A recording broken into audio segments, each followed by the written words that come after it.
Praise the lord. ఈరోజు దేవుడు నీతో మాట్లాడుతున్నాడు తండ్రి.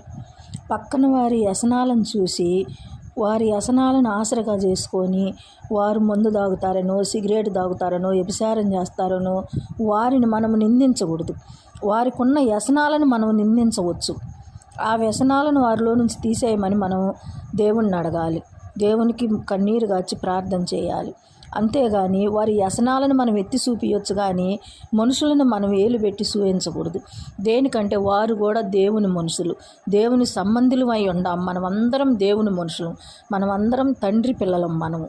కాబట్టి వారిని మనం నిందించితే దేవుడు మనల్ని నిందిస్తూ ఉంటాడు. దేవుడు మనల్ని చూస్తూ కన్నీరు గారుస్తాడు. ఏంటి నా బిడ్డలు ఇంకా తెలుసుకోలేదా ఇలా ఉన్నారని చెప్పి. దేవుడు ఎప్పుడు నేను మీకు తోడుగా ఉన్నానని చెప్పి మనకి వాక్యం ద్వారా సెలవిస్తున్నాడు. సదాకాలం మీతో కూడా నేను ఉంటాను అన్నాడు దేవుడు. అది మనం అర్థం చేసుకొని ఎదుటి వాళ్ళ వ్యసనాలను మనము ఖండించాలే కానీ వారిని మనం మనుషులని ఏమి అనటానికి లేదు. ఎందుకంటే వారు దేవుని సంబంధులై ఉన్నారు. మనందరం దేవుని బిడ్డలమై ఉన్నాము.